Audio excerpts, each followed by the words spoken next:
Trademark টাকা থেকে বলা পারবি হাতে?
সুপ্রিয় শিক্ষার্থী, আসসালামু আলাইকুম। আশা করি সবাই ভালো আছেন, সুস্থ আছেন। স্বাগত জানাচ্ছি আজকে লাইভ ক্লাসের সবাইকে। আর প্রতিদিন ক্লাস শেষ করেছিলাম আমি একদম আমেরিকার নির্বাচন পদ্ধতি নিয়ে আলোচনা করেছিলাম। ঠিক আছে, এটা নিয়ে শেষ করেছিলাম। তো হোয়াইট হাউস পর্যন্ত শেষ করেছিলাম। তো আজকে যেটা আলোচনা করবো আমেরিকার প্রেসিডেন্টদের নিয়ে, বিখ্যাত ব্যক্তিদের নিয়ে আলোচনা করবো। ঠিক আছে, একবারে প্রথম প্রেসিডেন্ট থেকে বর্তমান যে প্রেসিডেন্ট রয়েছে 47তম প্রেসিডেন্ট ডোনাল্ড ট্রাম্প, এই ডোনাল্ড ট্রাম্প পর্যন্ত আসবো। ঠিক আছে, আমি সবগুলো লিখে দিব। তো তার আগে সবাই বলেন আমাকে শোনা যায় কিনা। ঠিক আছে, আমাকে শোনা যায় কিনা একটু কাইন্ডলি বলবেন। সালাম জানাচ্ছেন দিনা, ওয়ালাইকুম আসসালাম ভাই। হ্যাঁ, আমাকে শোনা যায় কিনা কাইন্ডলি একটু বলবেন।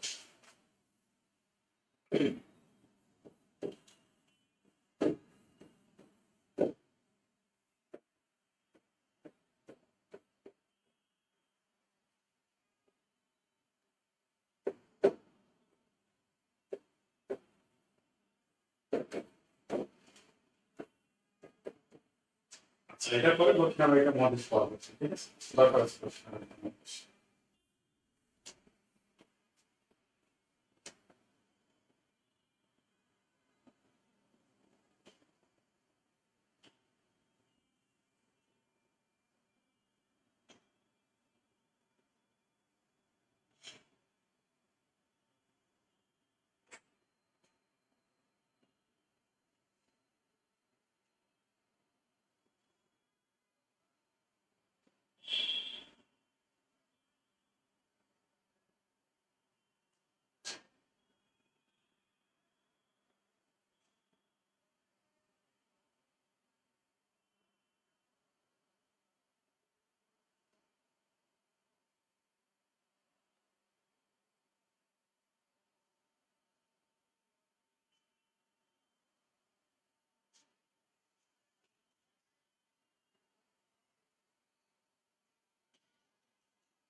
আমাকে শোনা যায় তো না?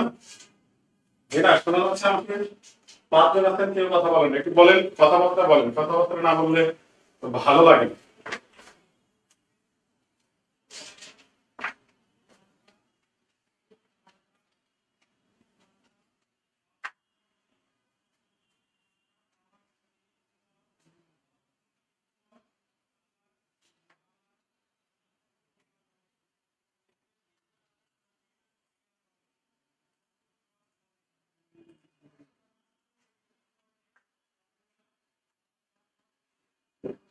প্রথম, হ্যাঁ,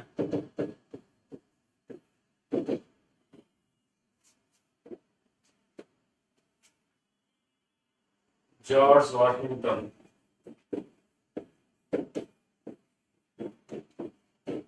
জর্জ ওয়াশিংটন তিনি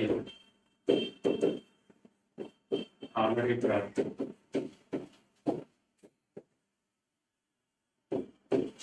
স্বাধীনতার ঘোষক ও আমেরিকার স্বাধীনতা যুদ্ধের প্রধান সেনাপতি। আমেরিকার স্বাধীনতা স্বাধীনতা যুদ্ধে আমেরিকার প্রধান সেনাপতি। ওকে, ঠিক আছে ভাই, থ্যাংক ইউ। এরপর তিনি হোয়াইট হাউসে বসবাস করেন। হোয়াইট হাউসে বসবাস করেননি। হ্যাঁ, হোয়াইট হাউসটা কি? আমেরিকার প্রেসিডেন্টের বাসভবন। হ্যাঁ, এই আমেরিকার প্রেসিডেন্টের বাসভবন কি বলা হয়? হোয়াইট হাউস বলা হয়। এই জর্জ ওয়াশিংটন আমেরিকার হচ্ছে প্রথম প্রেসিডেন্ট, যিনি 1789 থেকে 1797 সাল পর্যন্ত ক্ষমতায় ছিলেন। ঠিক আছে, 2 মেয়াদে ক্ষমতায় ছিলেন। তিনি হোয়াইট হাউসে বসবাস করেন। তিনি আমেরিকার স্বাধীনতার ঘোষক, তিনি আমেরিকার স্বাধীনতার ঘোষণা দিয়েছিলেন এবং তিনি হচ্ছে আমেরিকার হচ্ছে স্বাধীনতা যুদ্ধে আমেরিকার প্রধান সেনাপতি ছিলেন, সেনাপ্রধান ছিলেন। ঠিক আছে, তিনি হোয়াইট হাউসে বসবাস করেন। ওকে, আচ্ছা, এরপর এরপর বলা হচ্ছে দ্বিতীয় প্রেসিডেন্ট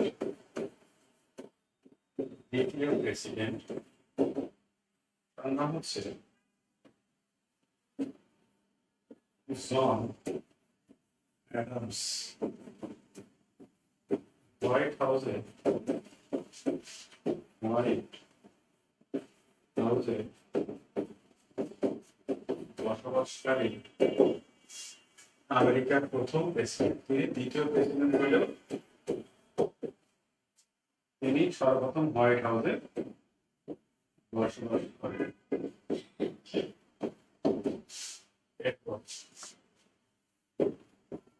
তৃতীয় প্রেসিডেন্ট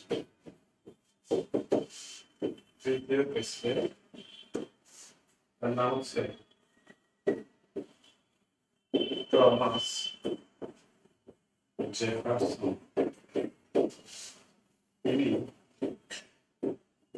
আমেরিকার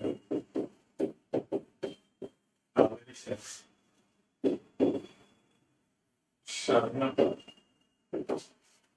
ঘোষণাপত্র তৈরি করেন। ঘোষণাপত্র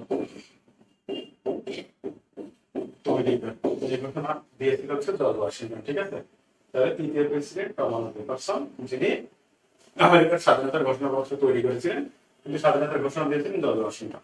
বোঝা গেছে তিনটা? ওয়ালাইকুম আসসালাম, কেন ভাই? আচ্ছা, এই পর্যন্ত হয়েছে কিনা দেখেন, হয়েছে একটু বলেন। হ্যাঁ,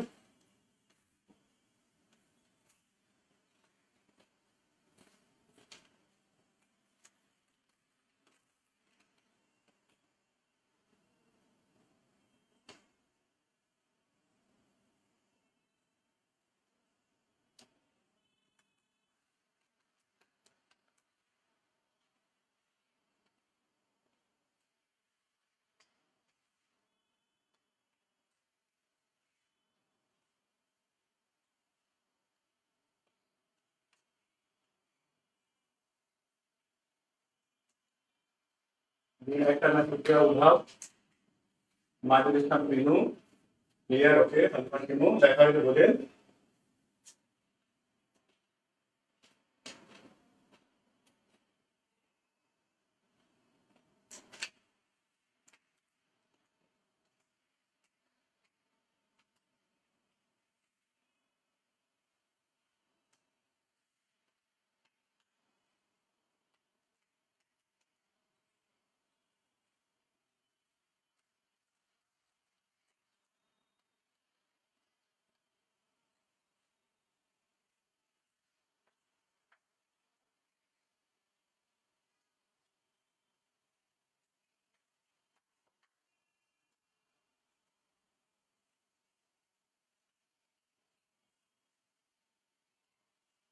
ওকে মাঝের স্থান বিনু থ্যাংক ইউ ভাই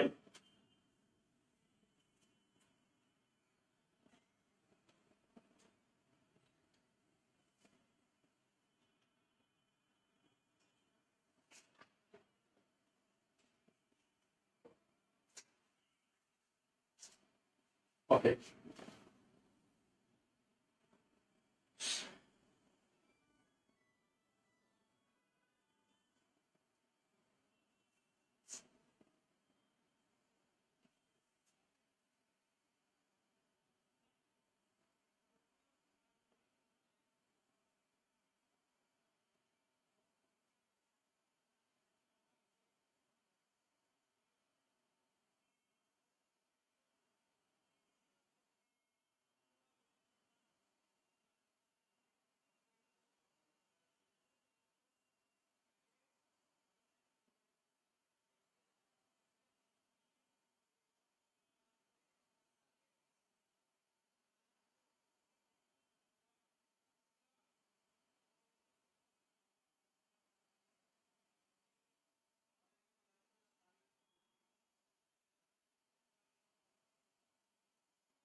ওকে এরপর এরপর আমরা চলে যাবো হচ্ছে আমেরিকার চতুর্থ প্রেসিডেন্ট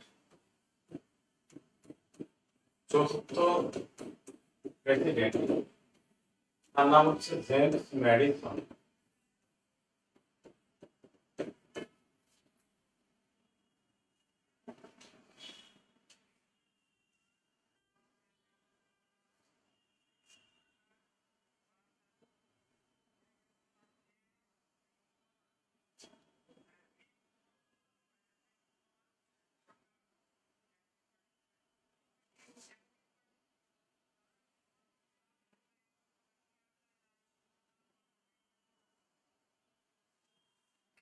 জেমস ম্যাডিসন আমেরিকার চতুর্থ প্রেসিডেন্ট দেখেন বলা হচ্ছে এই যে জেমস ম্যাডিসন আমেরিকার যে চতুর্থ প্রেসিডেন্ট হয়েছিলেন তিনি কি করেছিলেন বলেন তো তিনি আমেরিকার সংবিধান ওই যে লিখে দিয়েছিলেন না গতদিন যে আমেরিকার সংবিধান রচনা করেছিলেন বলা হয় জেমস ম্যাডিসন আমেরিকার আমেরিকার সংবিধান রচনা করেন সংবিধান রচনা করেন তাকে আমেরিকার সংবিধানের জনক বলা হয় আমেরিকার সংবিধানের সংবিধান জনক বলা হয় ওকে এরপর পঞ্চম প্রেসিডেন্ট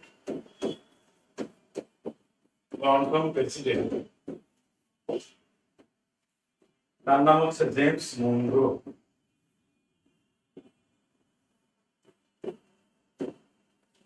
জেমস মনরো তিনি কি করেছিলেন তিনি 1823 সালে মনরো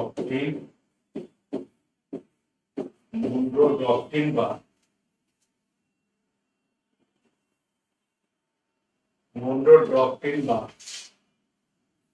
মনরো মতবাদ ঘোষণা করেন এখন কথা হচ্ছে এই যে মনরো ডক্ট্রিন যেটা ইংরেজি বলছি সেটা বাংলা বলছি মনরো মতবাদ এই মনরো ডক্ট্রিন বা মনরো মতবাদটা কি দেখেন জেমস মনরো যখন আমেরিকার প্রেসিডেন্ট হয়ে আসে, আসার পর তিনি এই 1823 সালে মনরো ডক্ট্রিন বা মনরো মতবাদ ঘোষণা করে। এই ঘোষণায় বলা হয়ে থাকে এখন থেকে আমেরিকা বিশ্ব রাজনীতি থেকে দূরে থাকবে, ঠিক আছে, এবং কোনো যুদ্ধ বিগ্রহে অংশগ্রহণ করবে না। দ্বিতীয় দফায় আবার বলা হচ্ছিল যে আমেরিকা বহির্বিশ্বের সাথে সুসম্পর্ক বজায় রেখে বাণিজ্যিক সম্পর্ক সচল রাখবে। তৃতীয় দফায় আবার বলা হচ্ছে যে যদি কোনো ইউরোপিয়ান শক্তি উত্তর আমেরিকা বা দক্ষিণ আমেরিকাকে আঘাত করে তাহলে তারা চুপ করে বসে থাকবে না। এটাই ছিল মূলত মনরো ডক্ট্রিন বা মনরো মতবাদ। ঠিক আছে, ওকে। এরপর আচ্ছা, এই দুইটা হলে একটু বলেন তো, এই দুইটা হলে একটু বলেন, এই দুইটা হলে বলেন।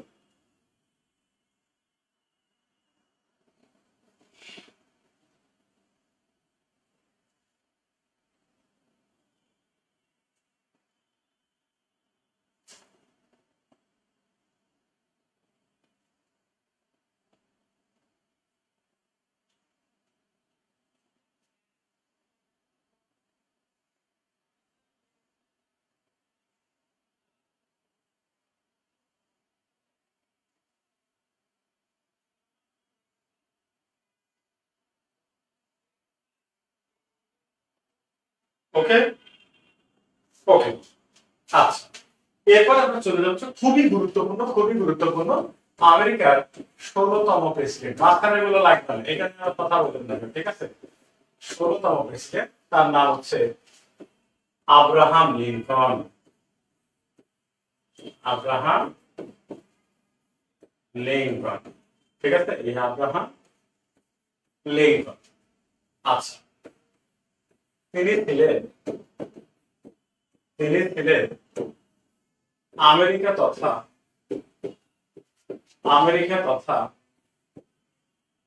সারা বিশ্বে সর্বকালের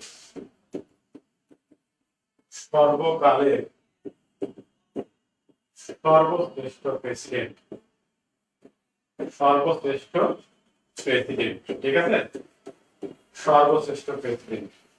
তিনি আমেরিকার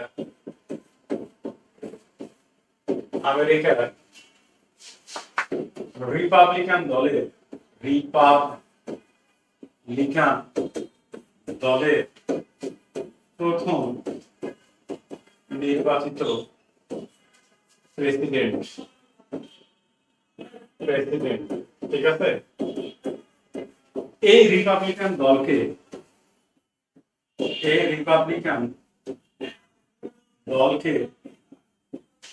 বলা হয়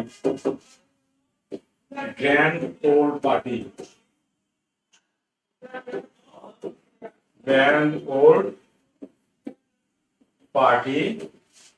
বলা হয়, ঠিক আছে। তাহলে আমেরিকার 16তম প্রেসিডেন্ট, আমেরিকা তথা সারা বিশ্বের সর্বকালের সর্বশ্রেষ্ঠ প্রেসিডেন্ট এই আব্রাহাম লিঙ্কন। তিনি আমেরিকার যে প্রধান দুইটা রাজনৈতিক দল আছে, একটা ডেমোক্রেটিক পার্টি গাধা, আর একটা হচ্ছে রিপাবলিকান পার্টি হাতি। অর্থাৎ ডেমোক্রেটিক পার্টির প্রতীক হচ্ছে গাধা আর রিপাবলিকান পার্টির প্রতীক হচ্ছে হাতি। তো এই রিপাবলিকান দলের প্রথম নির্বাচিত প্রেসিডেন্ট, এই রিপাবলিকান দলকে বলা হয় গ্র্যান্ড ওল্ড পার্টি। হ্যাঁ, বর্তমান যে ডোনাল্ড ট্রাম্প আছেন আমেরিকার 47তম প্রেসিডেন্ট, ও রিপাবলিকান পার্টি, ঠিক আছে। তো দেখেন এই আব্রাহাম লিঙ্কন যেটা করেছিল, আচ্ছা, তিনি 1861 সালে আমেরিকার প্রেসিডেন্ট হিসেবে শপথ গ্রহণ করেন। প্রেসিডেন্ট হিসেবে শপথ গ্রহণ করেন। তিনি 1861 সালে আমেরিকার প্রেসিডেন্ট হিসেবে শপথ গ্রহণ করেন। তার সময়কাল ছিল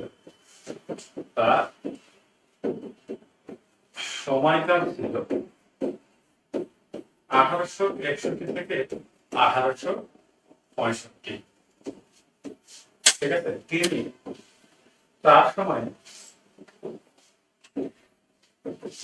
তার সময়ে আমেরিকায় আমেরিকায় গৃহযুদ্ধ 1861 থেকে 1865, অর্থাৎ এই আব্রাহাম লিঙ্কন যখনই প্রেসিডেন্ট নির্বাচিত হয় তখন দক্ষিণের রাজ্যগুলো বিদ্রোহ ঘোষণা করলে শুরু হয়ে যায় গৃহযুদ্ধ। তো তার সময় আমেরিকার গৃহযুদ্ধ সংগঠিত হয় সংগঠিত হয় এবং তিনি এবং এবং তিনি গৃহযুদ্ধের অবসান ঘটান। গৃহযুদ্ধে গৃহযুদ্ধের অবসান ঘটান। এই গৃহযুদ্ধ 1865 সালে অবসান ঘটালো এপ্রিল মাসে। তার কয়েকদিন পরে তিনি আততায়ীর গুলিতে কিন্তু মারা যায়। আমেরিকার প্রথম প্রেসিডেন্ট যিনি 1865 সালে আততায়ীর গুলিতে মারা যান। ঠিক আছে, তিনি 1863 সালে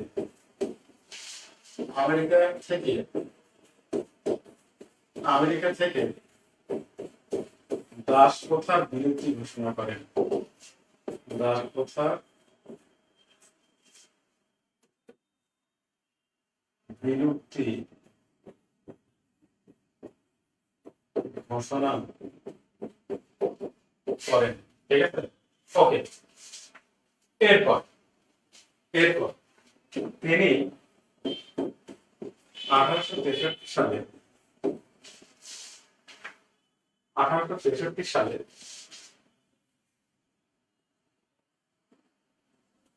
1863 সালে 1863 সালে গেটিসবার্গে বিখ্যাত ভাষণ দিয়েছিলেন।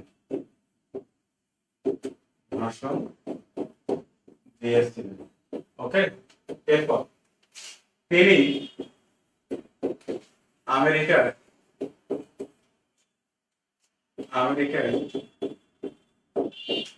গণতন্ত্র গণতন্ত্র প্রতিষ্ঠা করেন। এরপর তিনি গণতন্ত্র সম্পর্কে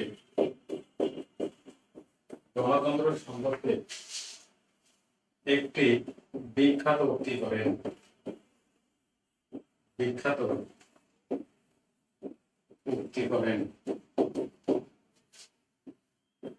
democracy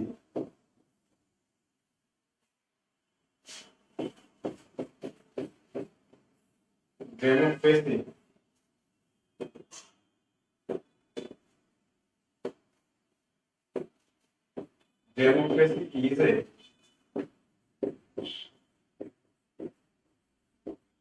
government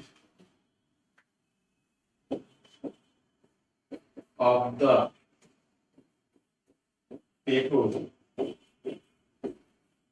by the people, for the people. এই বিখ্যাত উক্তিটা তিনি করেছিলেন যে democracy is a government of the people, by the people, for the people. এই পর্যন্ত হইলে সবাই একটু জানান দেন যে আমার হইছে। ঠিক আছে,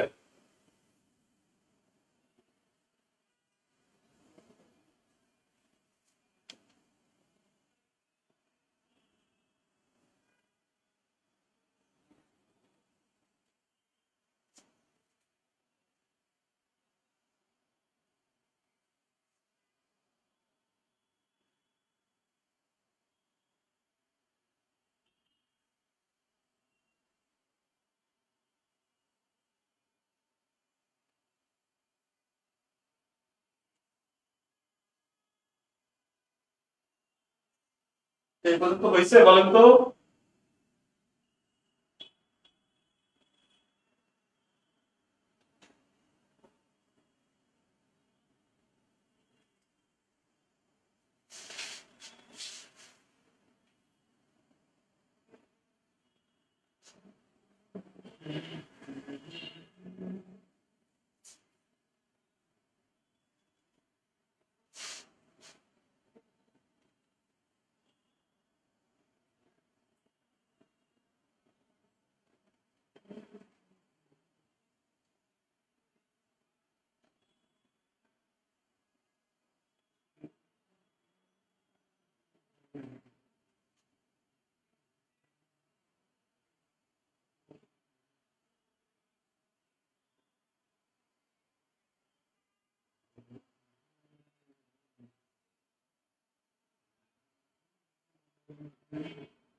ওকে, আরেকটু। ওকে, ঠিক আছে না। ওকে, এরপর আচ্ছা, আততায়ী বলতে নাম পরিচয় জানা যায় না এমন অজ্ঞাত ব্যক্তিকে বোঝায়। আততায়ী বলতে নাম পরিচয় জানা যায় না এমন অজ্ঞাত ব্যক্তিকে বোঝায়। ঠিক আছে। আব্রাহাম লিঙ্কনের আরেকটা বিখ্যাত উক্তি, বুলেটের থেকে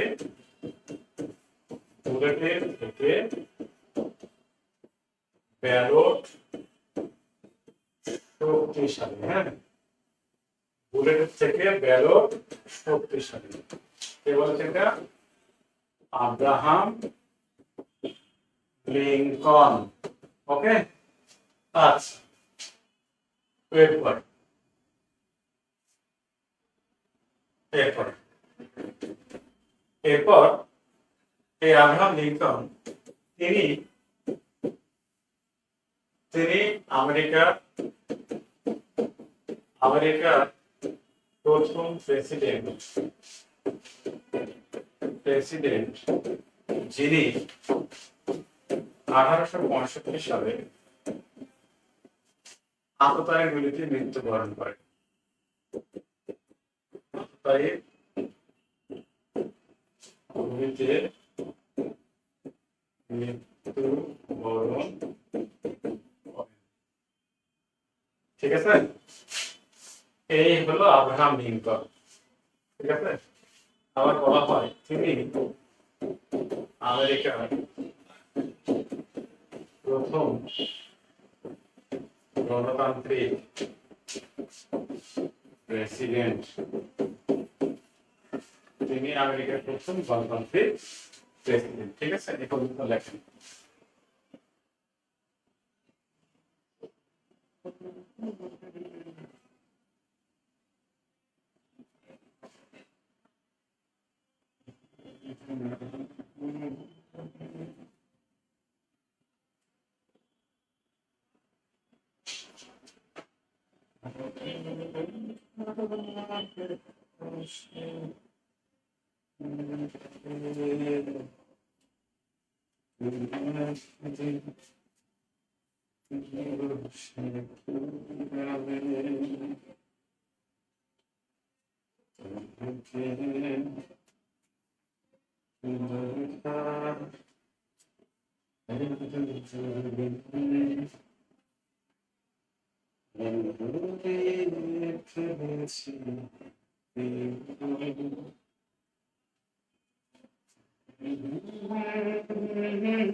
ওকে, ডান।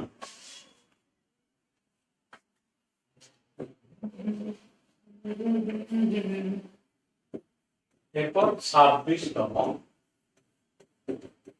প্রেসিডেন্ট।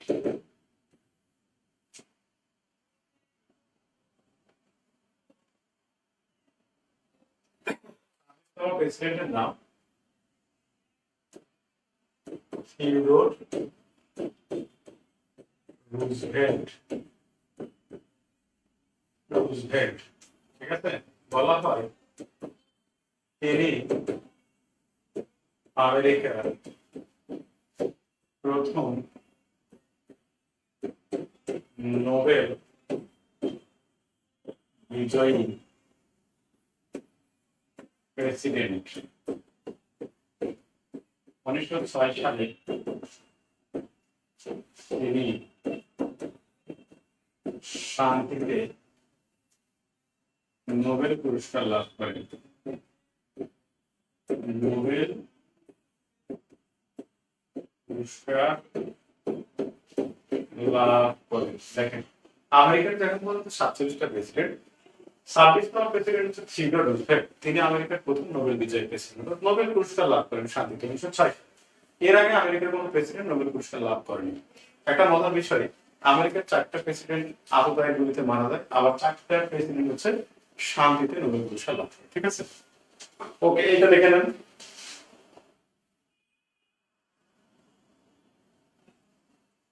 গ্যার শব্দ শোনা যায় না।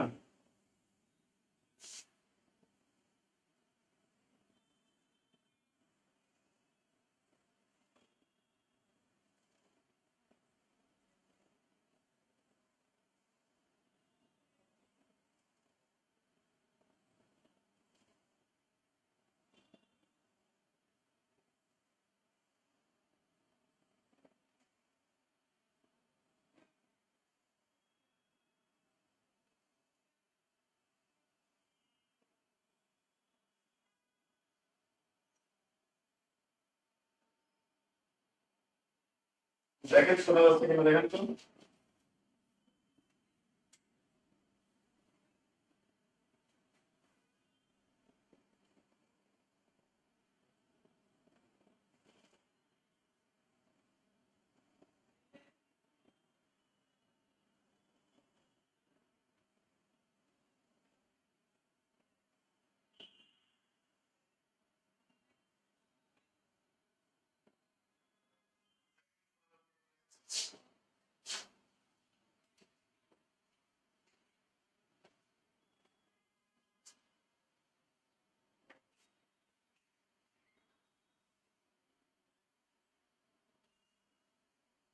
আমার শোনা যাচ্ছে,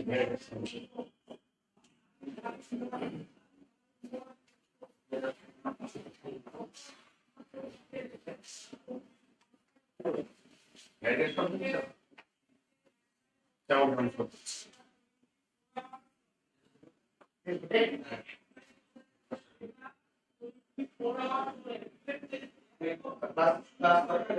আচ্ছা,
এখন কেমন শোনা যায় দেখেন তো। আচ্ছা, এরপর 28তম প্রেসিডেন্ট, 28তম প্রেসিডেন্ট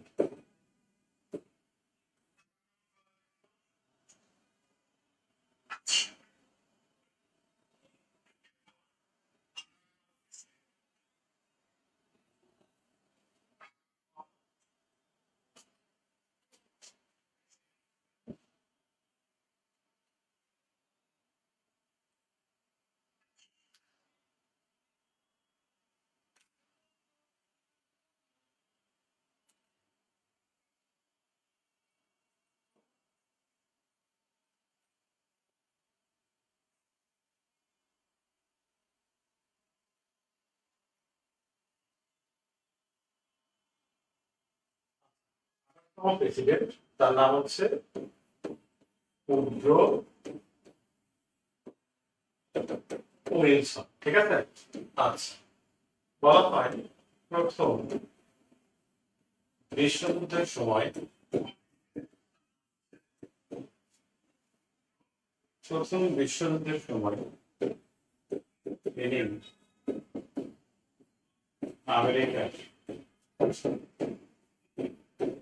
প্রেসিডেন্ট ছিলেন। প্রথম বিশ্বযুদ্ধের সময় তিনি আমেরিকার প্রেসিডেন্ট ছিলেন। প্রথম বিশ্বযুদ্ধ চলাকালীন সময়ে প্রথম বিশ্বযুদ্ধ চলাকালীন সময়ে তিনি 14 দফা ঘোষণা করেন।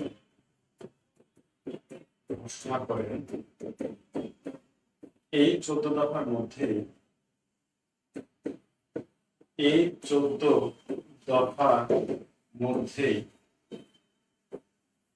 জাতিপুঞ্জ গঠনের কথা উল্লেখ করা হয়। জাতিপুঞ্জ গঠনের কথা উল্লেখ করা হয়। তিনি জাতিপুঞ্জ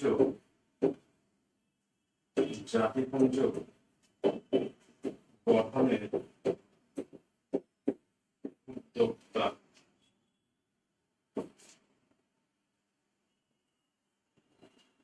এই জাতিপুঞ্জ গঠনের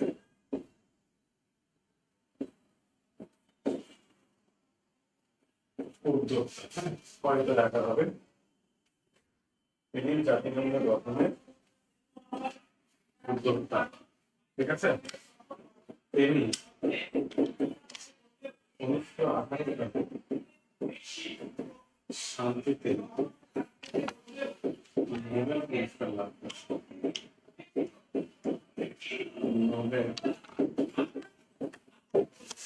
শান্তিতে নোবেল পুরস্কার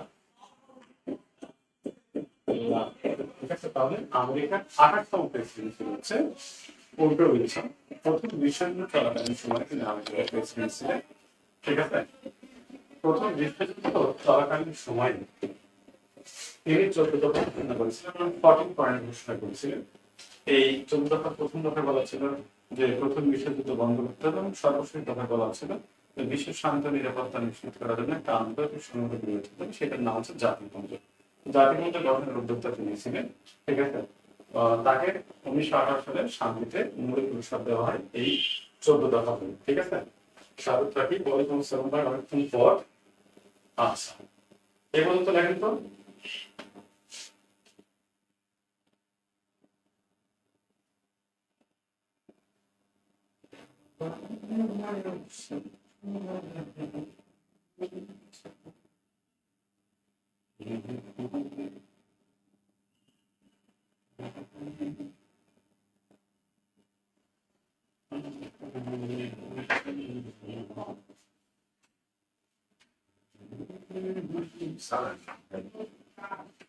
এই বিল্ডিং আসার পর বুঝলেন ক্যামেরা নষ্ট হচ্ছে, এই সমস্যা ওই সময় সমস্যার মধ্যে দিয়ে আছে,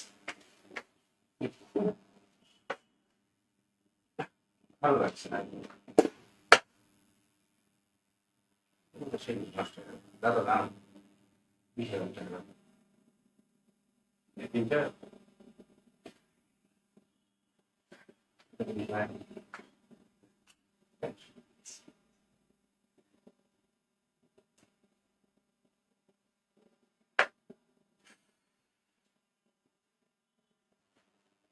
ওকে, ঠিক আছে।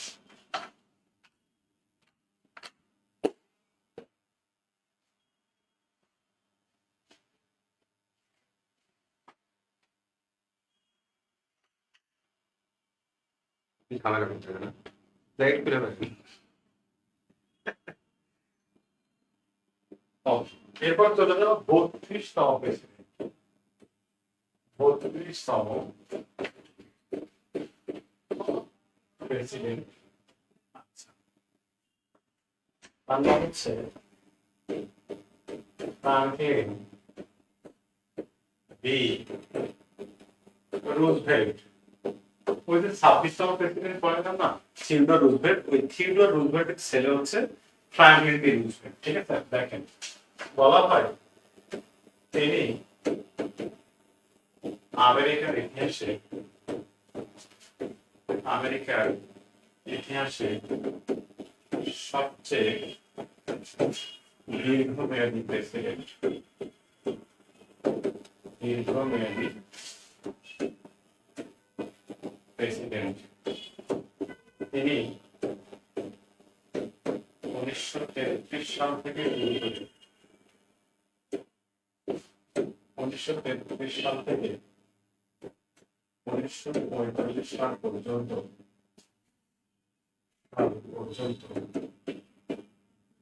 আমেরিকার আমেরিকার প্রেসিডেন্ট ছিলেন,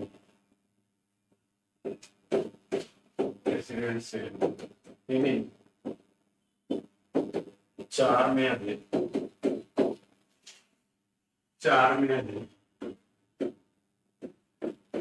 প্রেসিডেন্ট ছিলেন। তিনি 1933 সালে আমেরিকাকে বৈশ্বিক মহামন্দা থেকে কাটিয়ে তোলার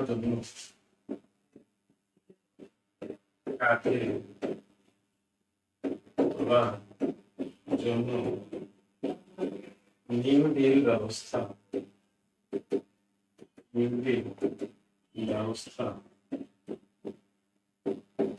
ঘোষণা করেন, নিউ ডিল ব্যবস্থা ঘোষণা করেন। ঠিক আছে, এরপর তিনি 1941 সালে 1942 সালে পয়লা জানুয়ারি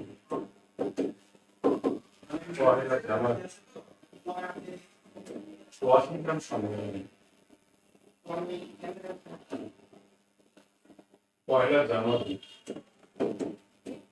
ওয়াশিংটন সম্মেলনে জাতিসংঘের নামকরণ করেন, জাতিসংঘের নামকরণ করেন। ঠিক আছে, তিনি 1945 সালে 9 এপ্রিল মৃত্যুবরণ করেন।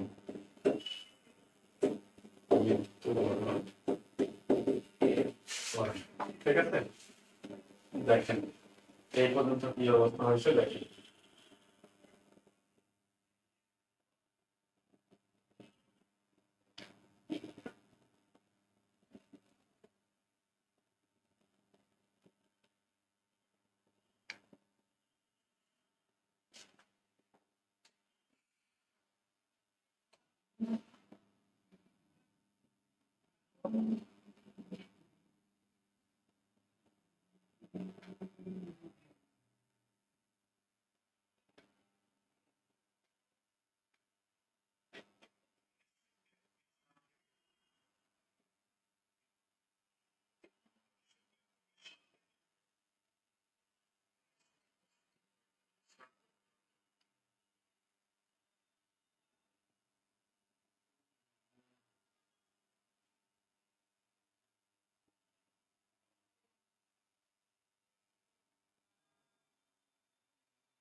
কোনো সমস্যা নেই, বিপদস্ত করে চালাচ্ছি, সাউন্ড ঠিক আছে। কেমন সমস্যা এত রাতে কেমন হলে কি লাভ পাইবে?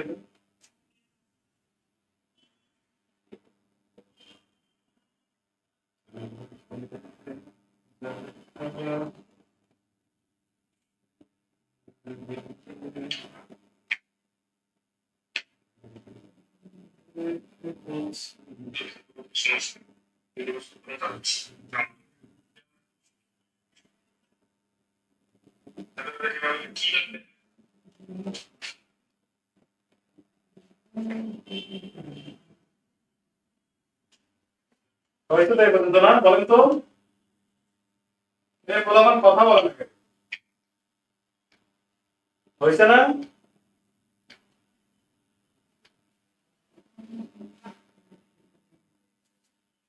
ওকে, এরপর 33তম প্রেসিডেন্ট, তার নাম হচ্ছে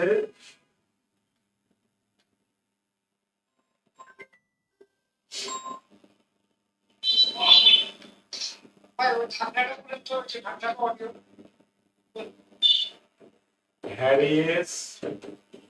কোনটা ভাইয়া?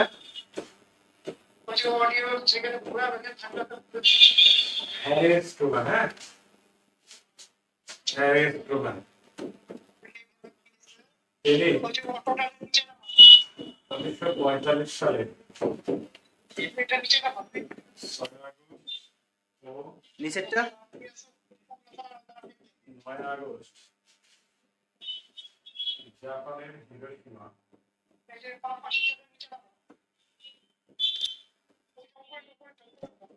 জাপানের হিরোশিমা ও নাগাসাকিতে পারমাণবিক বোমা ফেলার এটা মিডিয়াম আছে, নির্দেশ মিডিয়াম লো আছে। প্রদান করেন। তিনি এবার 1947 সালে সমাজতান্ত্রিক বিশ্বকে বাইরে গেল মনে হচ্ছে। রুখে দিতে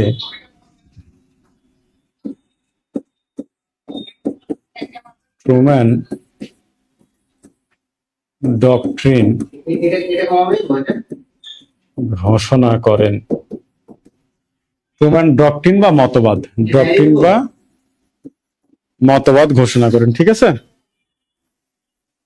একটা সাউন্ড হচ্ছে। রুজভেল্টের দল ছিল হচ্ছে রিপাবলিকান পার্টি, হ্যাঁ। কথা বলবো। হ্যালো হ্যালো,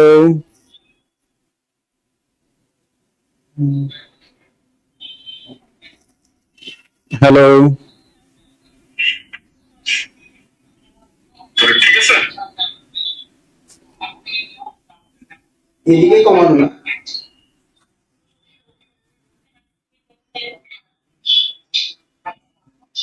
একটা সাউন্ড হচ্ছে। রুজভেল্টের দল ছিল। হ্যালো,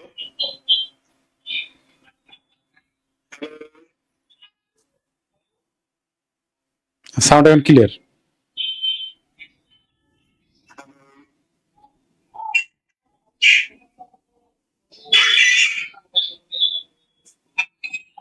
মানে বাইরের সমস্ত সাউন্ড চলে আসতেছে।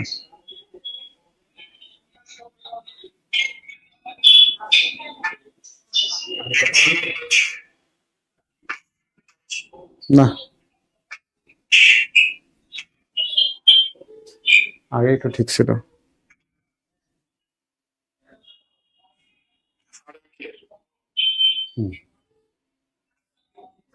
ওকে, এটাই হবে এখন ক্লাস শেষ করার পর। ওইটার সাউন্ড আসতেছে।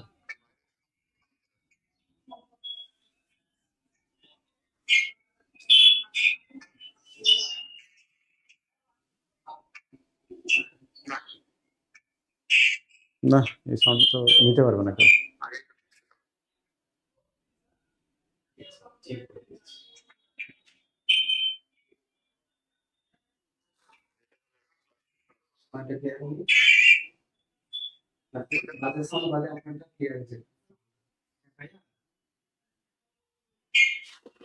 হ্যালো, বাইরে সাউন্ড আসে প্রচুর। এই যে এখন অডিও ঠিক আছে?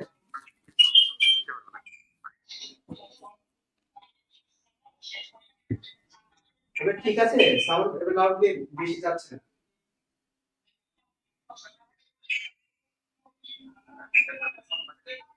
আচ্ছা লিঙ্ক দিয়ে দিচ্ছি হোয়াটসঅ্যাপে। হ্যাঁ, অনেক ক্লিয়ার হয়নি? হ্যাঁ, অনেকটা ক্লিয়ার হয়েছে।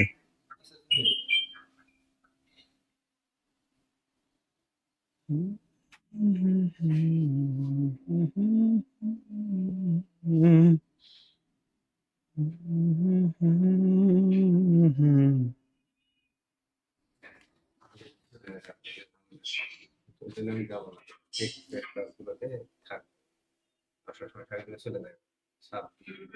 তাই হয়।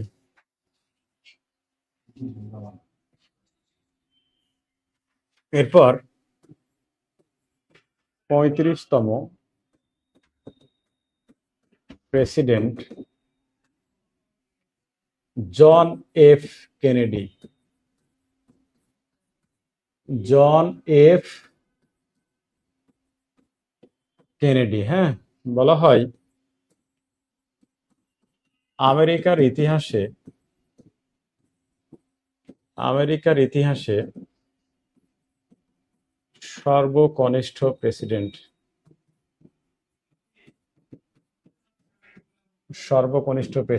তিনি একমাত্র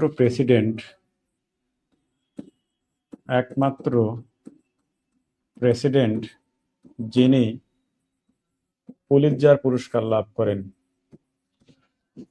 পুলিৎজার পুরস্কার লাভ করেন। দেখেন, পুলিৎজার পুরস্কার কি, জোসেফ পুলিৎজার নামে একটা সাংবাদিক ছিল, তো মারা যাওয়ার পর তার নামে একটা পুরস্কার চালু হয়, যেটাকে বলা হয় পুলিৎজার পুরস্কার। এই পুরস্কার হচ্ছে দেওয়া হয়েছে 6টা বিষয়ে দেওয়া হয়। সরি, সাহিত্যে দেওয়া হয়েছে 14টা, সরি, সাহিত্যে দেওয়া হয় 6টা, সাংবাদিকতায় 14টা এই পুরস্কারটা দেওয়া হয়। তো আমেরিকার একমাত্র প্রেসিডেন্ট যার সময় যিনি এই পুলিৎজার পুরস্কার লাভ করেছিলেন, এবং আমেরিকার সবচেয়ে কম বয়স্ক, মানে সর্বকনিষ্ঠ প্রেসিডেন্ট ছিলেন। আবার তার সময়ে তার সময়ে তার সময়ে 1962 সালে কিউবান মিসাইল সংকট দেখা দেয়। এখন সমস্যা হচ্ছে কিউবান মিসাইল সংকটটা কি?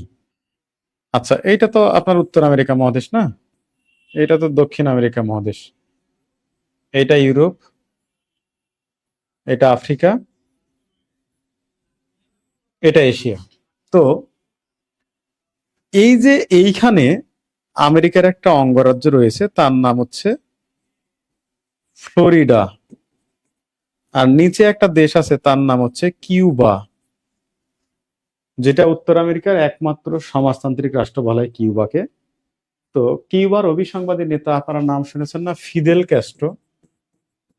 ফিদেল ক্যাস্ট্রো নাম শুনেছেন? Fidel Castro. তো এই ফিদেল ক্যাস্ট্রো কি করেছিল, এই কিউবাকে সমাজতান্ত্রিক রাষ্ট্র ঘোষণা করেছিল রাশিয়ার অধীনে। রাশিয়া তো পৃথিবীর প্রথম সমাজতান্ত্রিক রাষ্ট্র ছিল। তো দ্বিতীয় বিশ্বযুদ্ধের পর পুঁজিবাদ এবং সমাজতন্ত্রকে নিয়ে কিন্তু আবার স্নায়ুযুদ্ধ শুরু হয়। এটা স্নায়ুযুদ্ধের একটা অংশ, কিউবান মিসাইল সংকট। বলা হয়ে থাকে যে ফিদেল ক্যাস্ট্রো তিনি এই কিউবাকে সমাজতান্ত্রিক রাষ্ট্র ঘোষণা করলেন। ঘোষণা করার পর এই কিউবা এসে এই যে সোভিয়েত ইউনিয়ন, মানে USSR, union Soviet of socialist Republic, Soviet ইউনিয়নের তৎকালীন প্রেসিডেন্ট নিকিতা ক্রুশচেভ কি করলো, এই কিউবা এসে ক্ষেপণাস্ত্র স্থাপন করলো, এখান থেকে যাতে আমেরিকা আক্রমণ করা সহজ হয়। মানে কিউবা থেকে আমেরিকার ফ্লোরিডা অঙ্গরাজ্যের দূরত্ব মাত্র 90 কিলোমিটার। ঠিক আছে? তো কিউবা এসে রাশিয়া যখন ক্ষেপণাস্ত্র স্থাপন করলো, তখন এই যে এখানে তুরস্ক নামে যে দেশটা আছে না, এই তুরস্ক গিয়ে আবার তুরস্ক গিয়ে আবার কি করলো, মিসাইল স্থাপন করলো, যাতে এই রাশিয়াকে দ্রুততার সাথে আক্রমণ করা যায়। এই যে কিউবা এসে সোভিয়েত প্রেসিডেন্ট নিকিতা কুরসেভ যে মিসাইল স্থাপন করলো, এটাকে নিয়ে 1962 সালে বিশ্ব তৃতীয় বিশ্বযুদ্ধের দ্বার প্রান্তে এগিয়ে যাচ্ছিল। তো এটাকে বলা হয় কিউবান মিসাইল সংকট। ঠিক আছে, তার সময় কিউবান মিসাইল সংকট দেখা দেয়, তিনি কিউবান মিসাইল সংকটের অবসান ঘটান এবং বিশ্বকে তৃতীয় বিশ্বযুদ্ধের হাত থেকে রক্ষা করেন বলা হয়। তো আমেরিকা কি করেছিল, পুরা প্রশান্ত আটলান্টিক মহাসাগর ঘিরে ফেলেছিল এবং কিউবাকে ঘিরে ফেলেছিল। বাধ্য হয়ে রাশিয়া কিউবান থেকে মিসাইল গুলো সরিয়ে নিল, আর পরবর্তীতে আমেরিকাও এই তুরস্ক থেকে মিসাইল সরিয়ে নিলে 1962 সালে কিউবান মিসাইল সংকটের অবসান ঘটে।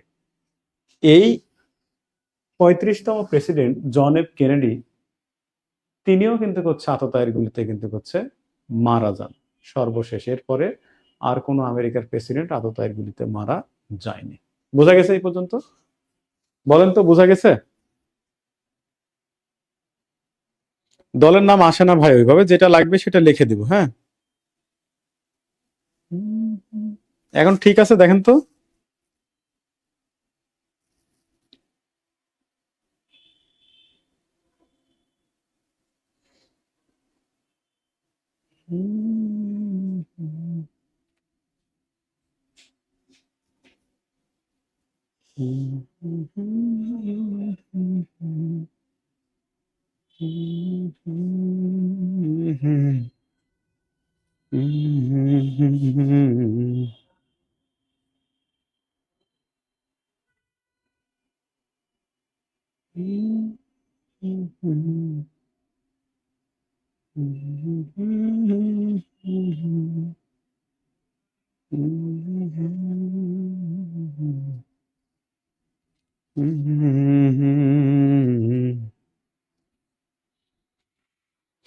তোমাকে দেখার, মাইদুল ইসলাম pano.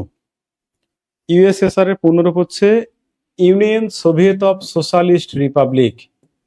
Union Soviet of socialist Republic, ঠিক আছে, union Soviet of socialist Republic, ঠিক আছে। ওকে, এরপর আমরা চলে যাব হচ্ছে 37তম প্রেসিডেন্ট।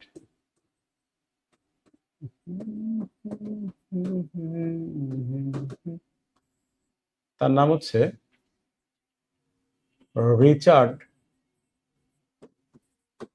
রিচার্ড নিক্সন, ঠিক আছে।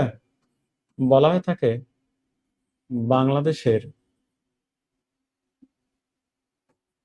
বাংলাদেশের মুক্তিযুদ্ধের সময় তিনি আমেরিকার প্রেসিডেন্ট নির্বাচিত, মানে আমেরিকার প্রেসিডেন্ট ছিলেন। আমেরিকার প্রেসিডেন্ট ছিলেন। তিনি আমেরিকার একমাত্র প্রেসিডেন্ট যিনি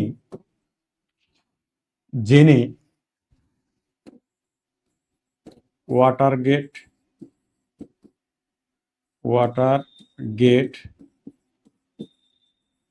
কেলেঙ্কারির সাথে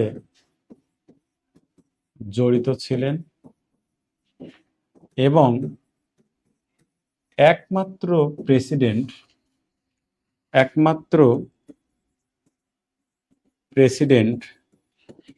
যিনি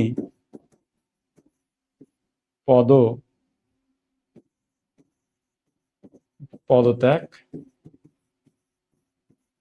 করেছিলেন। দেখেন, ওয়াটারগেট কেলেঙ্কারিটা কি? ওয়াটারগেট হচ্ছে একটা বাণিজ্যিক ভবন যেটা যুক্তরাষ্ট্রের ওয়াশিংটনে অবস্থিত।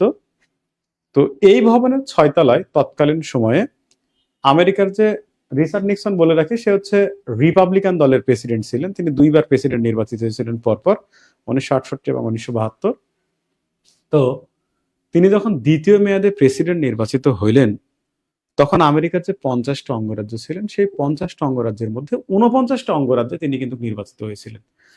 তো এটা আমেরিকার ইতিহাসে একবার নজিরবিহীন ঘটনা। এর আগে কোনো প্রেসিডেন্ট 49টা অঙ্গরাজ্যে কিন্তু কিছু জয়লাভ করতে পারেনি। তো এটা নিয়ে সবার মনে একটা কৌতূহল জাগে। তো কৌতূহল জাগলে ওয়াশিংটন পোস্টের দুইজন সাংবাদিক, একজনের নাম হচ্ছে কার্ল বার্নস্টেইন আর একজন হচ্ছে বব উডওয়ার্ড, তারা দুইজন এই অনুসন্ধানে নেমে পড়ে এবং শেষ পর্যন্ত তারা প্রমাণ করতে সার্থক হয় যে আমেরিকার প্রেসিডেন্ট নির্বাচনে এই রিচার্ড নিক্সন প্রেসিডেন্ট নির্বাচনে কারচুপি করেছেন এবং কারচুপি করেই তিনি হচ্ছে দ্বিতীয় মেয়াদে প্রেসিডেন্ট নির্বাচিত হয়েছেন। তো ওয়াটারগেটটা একটা বাণিজ্যিক ভবন যেটা আমেরিকার ওয়াশিংটনের অবস্থিত। এটার এই ভবনের 6 তলায় তৎকালীন ডেমোক্রেটিক পার্টির কার্যালয় ছিল। ওই কার্যালয়ে রিপাবলিকান পার্টির অর্থাৎ রিচার্ড নিক্সন দলের 5 জন গুপ্তচর গিয়ে আড়ি পাতা বা টেপ রেকর্ডার যন্ত্র স্থাপন করলে 1972 সালের নির্বাচনে ডেমোক্রেটিক পার্টির যাবতীয় তথ্য রিপাবলিকান দলের পার্টির কাছে চলে আসে। এর ভিত্তিতে নির্বাচনে রিপাবলিকান পার্টি 1972 সালে আমেরিকার 50টা অঙ্গরাজ্যের মধ্যে 49টাতে জয়লাভ করেছিল। তো যে 5 জন ব্যক্তি টেপ রেকর্ডার যন্ত্র স্থাপন করেছিল ওয়াটারগেট মানে ভবনে, তাদেরকে আবার পুলিশ গ্রেপ্তারও করে। তো ওয়াশিংটন পোস্টের সাংবাদিক যে দুজন ছিল, কার্ল বার্নস্টেইন এবং বব উডওয়ার্ড, তারা দুইজন ওই যে 5 জন ব্যক্তিকে গ্রেপ্তার করেছিল পুলিশ, তাদের সাথে সাক্ষাৎ করার পর তাদের কাছে কিছু নমুনা পায়, মানে টাকা পায়। ওই টাকার নাম্বারগুলোর সাথে এই রিচার্ড নিক্সন নির্বাচনের জন্য ব্যাংক থেকে যে টাকাগুলো তুলেছিলেন ওই টাকার নাম্বারের সাথে মিলে যায়। এটা একটা প্রমাণ। এরপর আর একটা প্রমাণ পাওয়া যায়, সেটা হচ্ছে এই যে আমেরিকার প্রেসিডেন্টের বাসভবনের যে নাম হোয়াইট হাউসে আমেরিকার প্রেসিডেন্টের ব্যক্তিগত একটা টেলিফোন থাকে। ওই টেলিফোনে প্রেসিডেন্ট যা কথা বলবেন সম্পূর্ণ রেকর্ড করা থাকতো। তো দ্বিতীয় বিশ্বযুদ্ধের সময় ফ্রাঙ্কলিন ডি রুজভেল্ট বললেন এখন থেকে আর কোনো কথা এখানে রেকর্ড থাকবে না। কিন্তু দ্বিতীয় মেয়াদে প্রথমবার প্রেসিডেন্ট নির্বাচিত হয়ে এসে রিচার্ড নিক্সন বলল না, এখন থেকে আমেরিকার প্রেসিডেন্ট যা কথা বলবে সম্পূর্ণ রেকর্ড করা থাকবে। তো ওই 5 জন গুপ্তচরের সাথে রিচার্ড নিক্সন যে মানে কথা বলেছিলেন এই আড়িপাতা যন্ত্র স্থাপন করার বিষয়ে, তো প্রায় 20 মিনিটের মতো কথা বলেছিলেন। তো সেখানে তিনি এটার সাথে জড়িত ছিলেন বলা হয়। তো পরবর্তীতে রিচার্ড নিক্সনের যে ব্যক্তিগত সহকারী ছিল, একজন মেয়ে ছিল, সে কি করেছিল ওই 8 মিনিটে 20 মিনিটের কথার মধ্যে 8 মিনিট কথা গায়েব করে দিয়েছিল। তো আদালতে যখন এই রেকর্ডটা নিয়ে যাওয়া হয় তখন দেখে 20 মিনিটের মধ্যে 8 মিনিট নাই। তখন আদালতে প্রশ্ন উঠল, প্রেসিডেন্ট কি এমন কথা বলেছেন যে তিনি কথাগুলো গায়েব করে দিলেন? তার মানে নিশ্চয়ই প্রেসিডেন্ট মিথ্যা বলেছেন। তো রিচার্ড নিক্সন আদালতে মিথ্যা প্রমাণিত হলো যে নির্বাচনে সে কারচুপি করেছে। তো আমেরিকার সংবিধানে বলা হচ্ছে the president can do no wrong, অর্থাৎ আমেরিকার প্রেসিডেন্ট মিথ্যা বলিতে পারবে না, আর যদি এটা প্রমাণিত হয় তাহলে তাকে ক্ষমতাচ্যুত করা হবে। যেহেতু রিচার্ড নিক্সন প্রমাণিত হয়ে গেলেন যে নির্বাচনে কারচুপি করেছেন এবং মিথ্যা বলেছেন, সেহেতু তাকে 1974 সালের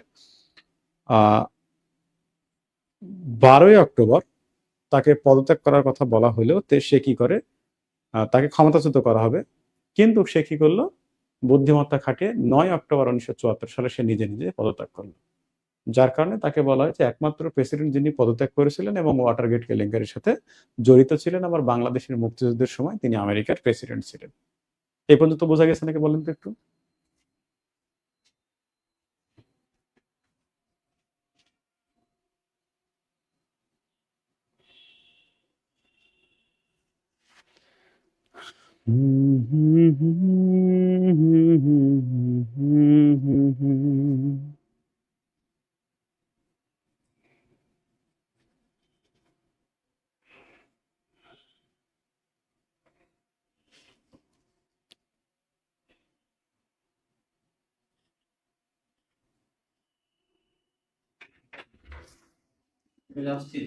হ্যাঁ, ঠিক আছে। ওকে, পর করে গিয়ে হ্যাঁ ঠিক আছে দিনা স্যার। হ্যাঁ জি স্যার, বুঝছি। ওকে, আচ্ছা, তাহলে রিচার্ড নিক্সন শেষ। মানে আমেরিকার টপিকটা হচ্ছে ইন্টারেস্টিং। এই ক্লাসের রেসপন্স কম, এই জন্য আমারও মনে হচ্ছে একটু আলসেমি লাগতেছে। ক্লাসের রেসপন্স ভালো পাইলে, অনেক পোলাপান থাকলে ভালো লাগতো। হ্যাঁ, খুব চালাক লোক, ওই যে বলা আছে না যে অতি চালাকের গলায় দড়ি, একটা কথা আছে না? তো আমার মনে হয় যে জীবনে খুব বেশি চালাক হওয়ার দরকার নেই। মানে এটা অনেস্টলি বলতেছি যে যতটুকু প্রয়োজন ততটুকুই থাকেন, এর বাইরে বা এর নিচে নামারও দরকার নাই, এর উপরে ওঠারও দরকার নেই। তাহলে দেখবেন জীবন অনেক ভালো থাকবেন। আর একটা কথা হচ্ছে যে অন্যকে নিয়ে কম ভাবেন। কে কি করলো না করলো সেটা আপনার দেখার বিষয় নাই, আপনি কি করবেন সেটা অন্যরা ভাববে। মানে অন্যকে নিয়ে যখনই আপনি ভাবতে যাবেন তখন কিন্তু আপনাকে নিয়ে কেউ আর ভাববে না এবং আপনাকে কিন্তু কেউ দাম দিবে না। এই জিনিসটা আপনি সবসময় মাথায় রাখবেন। যাই করেন না কেন নিজেকে সময় দেন, নিজেকে গড়ে তুলুন। ঠিক আছে? আমি উম, একটা মজার বিষয় বলি, খুব মানে 2-3 দিন ধরে একটা বিষয় মাথার মধ্যে ঘুরপাক খাচ্ছে আমার। আমি একটা বিষয় দেখলাম, মানে কারো উপকার করলে তো বলতে হয় না, বলিও না। তো এতটুকু বলি যে জীবনে কম মানুষের উপকার করিনি। আমার বই পড়ে অনেকে বিসিএস ক্যাডার, আমার বই পড়েই অনেকেই বিসিএস ক্যাডার। আমি নিজে ভর্তি না হয়ে কোচিংয়ে দেখা যাচ্ছে অনলাইনে অনেকেই ভর্তি করা দিছি বন্ধুদের মধ্যে, তারা আলহামদুলিল্লাহ ক্যাডার। তো আমি ব্যস্ত থাকি, ঠিক আছে, তারাও ব্যস্ত থাকে, তাদের সংসার হয়েছে, এই হয়েছে ওই হয়েছে। তো আমার বোন মাঝে মাঝে একটু মন খারাপ করে যে তুই তোর বন্ধুদের জন্য এত করিস এত করিস। তো আসলে করি বলতে কি, আল্লাহ আমাকে ওই সুযোগটা দিয়েছিল, আমি হয়তো তাদের জন্য কিছু করছি। তাদের কাছ থেকে তো আমার কোনো কিছু চাওয়ারও নাই, পাওয়ারও নাই, আমি এটা আশাও করি না। তো আমার বোন মাঝে মাঝে আফসোস করে যে তুই কতজনের জন্য কত কি করলি, অথচ তোরে কেউ খোঁজ খবর নেয় না। তা আমি ওর একটা জিনিস বুঝাই যে দেখ, আল্লাহ কি আমারে খারাপ রাখছে? ভালো রাখছে না? ওরাও 3 বেলা খায়, আমিও 3 বেলা খাই। তবে ওরা যা খায় তাদের থেকে আল্লাহর রহমতে ভালোই খায়, খারাপ খায় না। ওরা চাকরি করে, ঠিক আছে, এখনো ওরা কোনো এখনো একটা দুইটা মানুষ করা হেল্প করতে পারে না।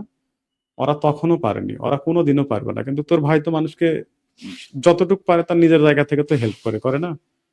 তো বলছে, হ্যাঁ তা করে। তো এটাই কি আল্লাহর কাছে অনেক বড় পাওনা আমাদের জন্য, যে আমরা নিজে কিছু করার পরে কিছু মানুষকে হেল্প করি, কিছু মানুষকে তৈরি করি। তো আমি যদি কারো জন্য করি, আল্লাহ কোনো না কোনো দিক দিয়ে তো আমার জন্য করবে। তো এই কথাটা আমি আপনাদেরও বলি। ঠিক আছে? যে আপনারা নিজের জায়গা থেকে ট্রাই করেন। আর মানুষের কাছ থেকে কোনো কিছু পাওয়ার আশা একদম জিরোতে নামিয়ে নিয়ে আসবেন।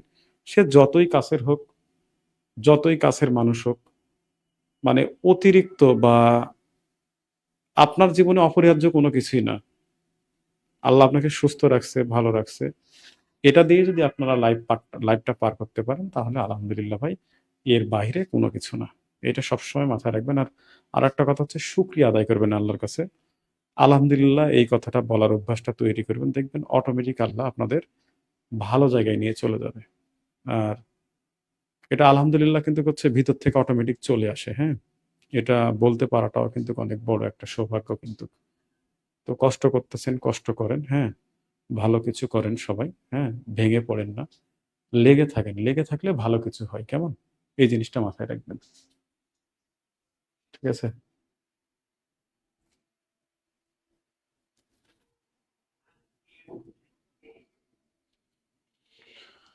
আচ্ছা, কি বই লাগবে আপনি বলেন, আপনাদের আমি পাঠায় দিবনি। রুমে অনেক বই আছে। হ্যাঁ, ইনশাল্লাহ অবশ্যই হালাল, হালাল কিছুই হবে।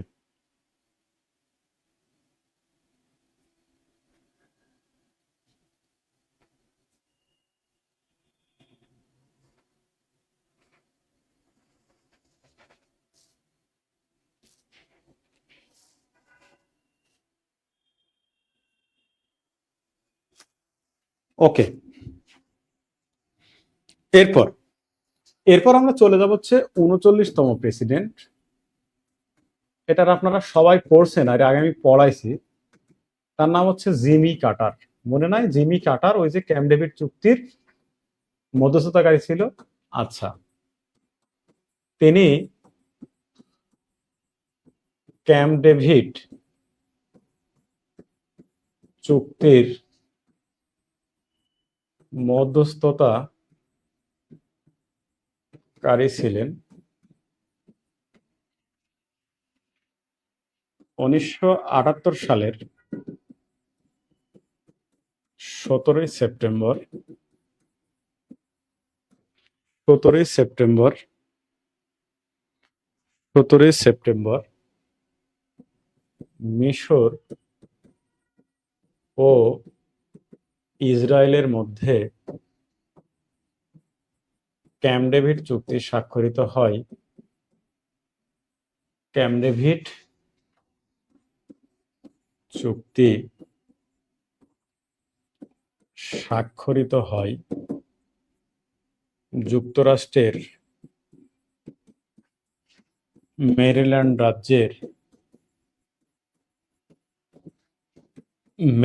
রাজ্যের ক্যাম্প ডেভিডে। ঠিক আছে?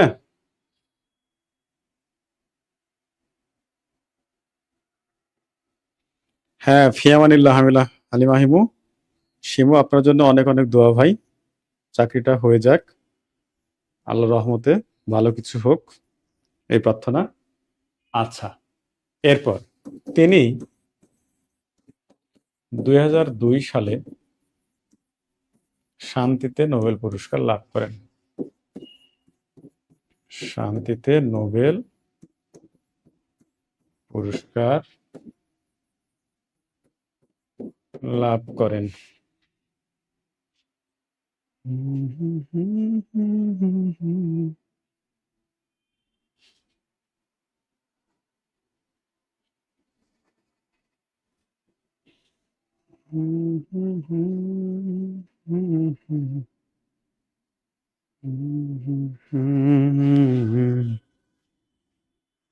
এই পর্যন্ত হইলে একটু বলেন তো।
ওকে, এরপর চলে যাব 40তম প্রেসিডেন্ট। হ্যাঁ,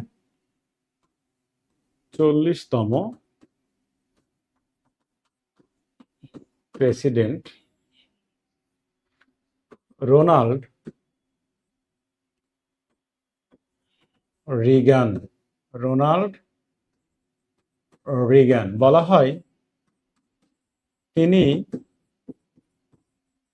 একমাত্র প্রেসিডেন্ট যিনি অভিনেতা ছিলেন। তার সময়ে তারকা যুদ্ধ সংগঠিত হয়। এরপর 42তম প্রেসিডেন্ট বিল ক্লিনটন।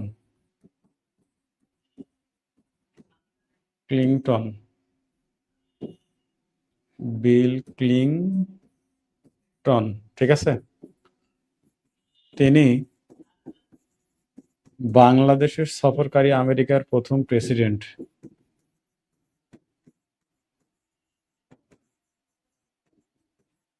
আমেরিকার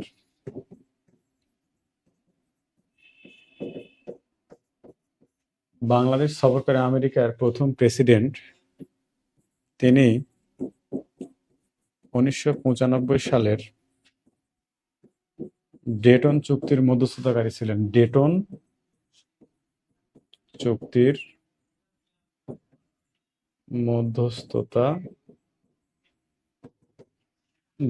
চুক্তির মধ্যস্থতাকারী।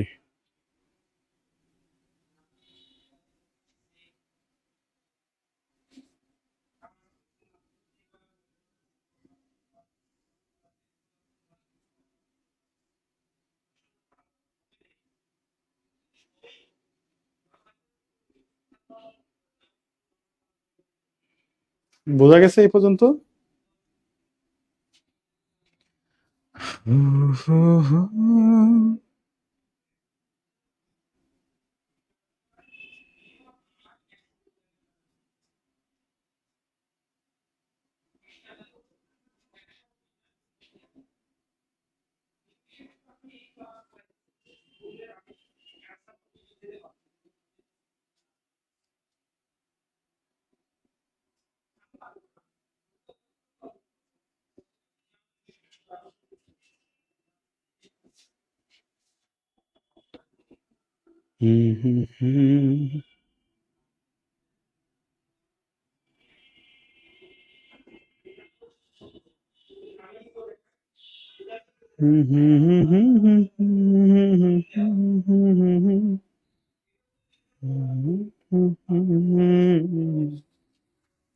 ওকে,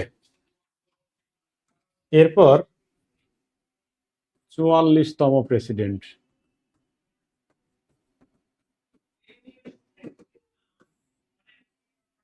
বারাক ওবামা।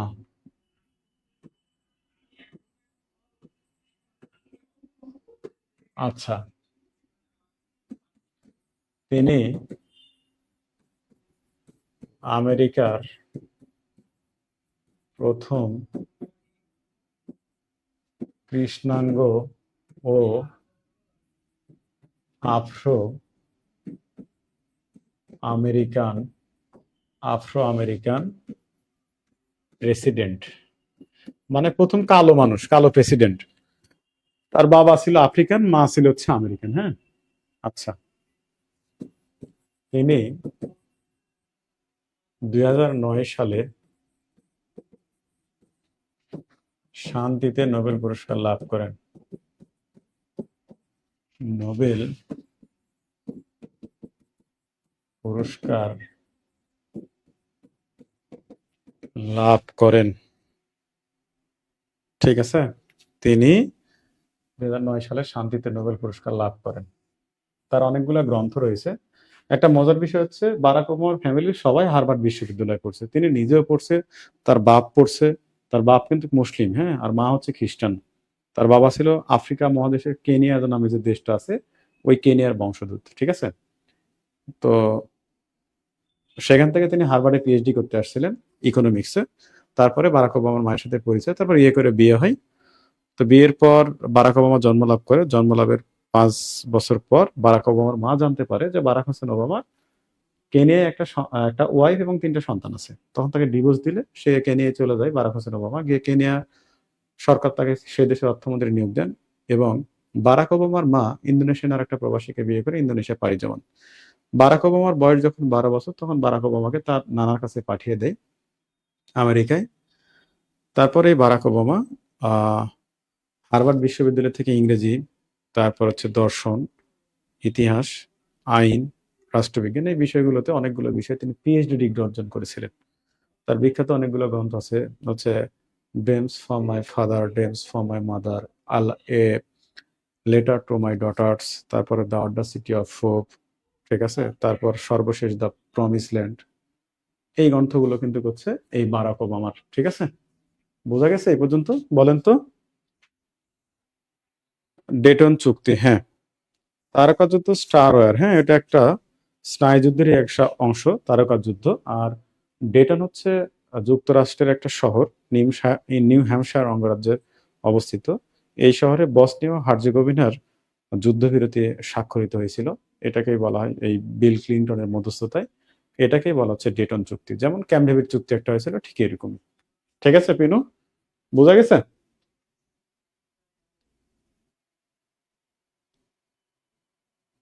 আমার মন খারাপের পাশে নীরবে।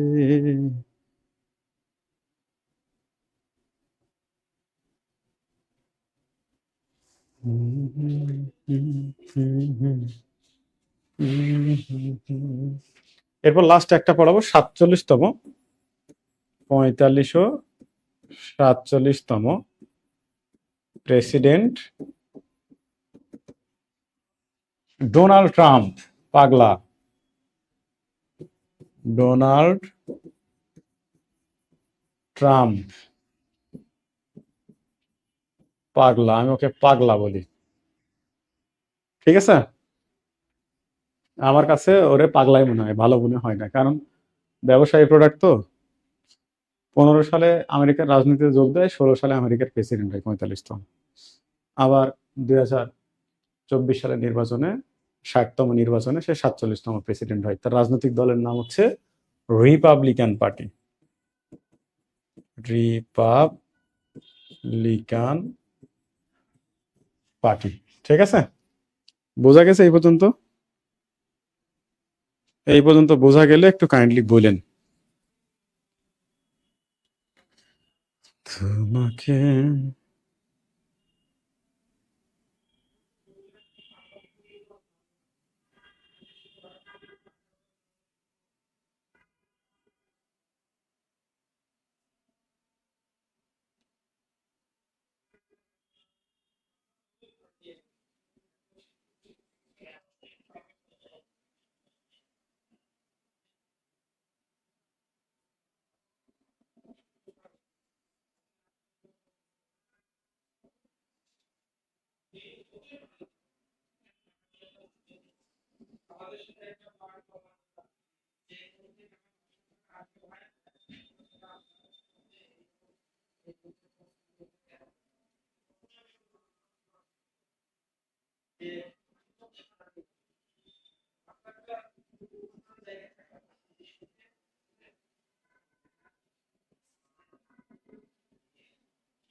আচ্ছা, শুনেন, এখন ওই যে আরো কয়েকটা দেশ আছে আমেরিকার, হ্যাঁ, কোস্টারিকা আছে না, এই দেশগুলো দেখে একটু পড়ে নেন। আমাকে নক দিলে আমি আপনাদের লেকচার শিট দিয়ে দেবো। লেকচার শিট অনেকে নিয়েছেন না, হোয়াটসঅ্যাপে নক নক দিলে কোস্টারিকা পড়বেন, কানাডা একটু পড়বেন, এই দুইটা দেশ পড়লে হবে, অন্যান্য দেশের বেলা লাগবে না। আর দক্ষিণ আমেরিকার মহাদেশ আলোচিত, ভেনেজুয়েলা পড়তে হবে।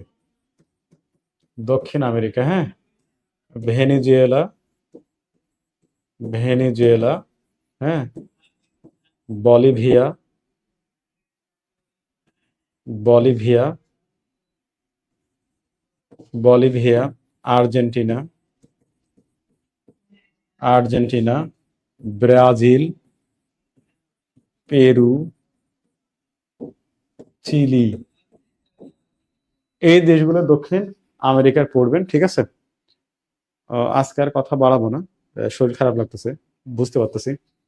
তো এই দেশগুলো একটু পড়বেন, হ্যাঁ, এই দেশগুলো পড়বেন। আর কোনো সমস্যা হলে আমার নক দিবেন। আর আমার হোয়াটসঅ্যাপ নাম্বার তো সবার কাছে আছে, আবারও লিখে দিচ্ছি।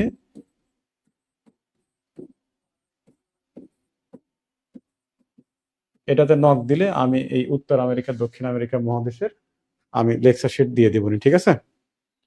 উত্তর আমেরিকা, দক্ষিণ আমেরিকা মহাদেশের লেকচার শিট আমি দিয়ে দিবনি।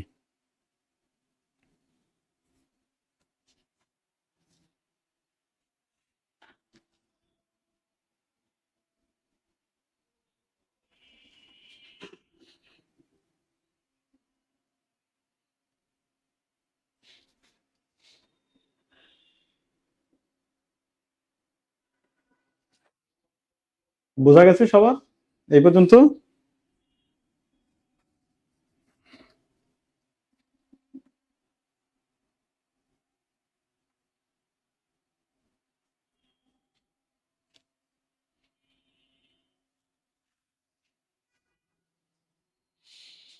তো ঠিক আছে, আজকে আর কথা না বলি, সবাই ভালো থাকেন, সুস্থ থাকেন, সবার জন্য শুভকামনা ও দোয়া।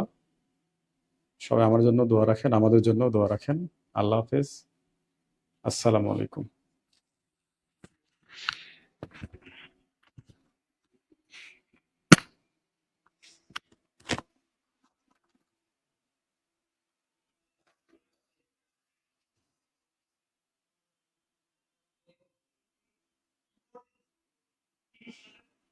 ওকে শাহরুখ, থ্যাংক ইউ।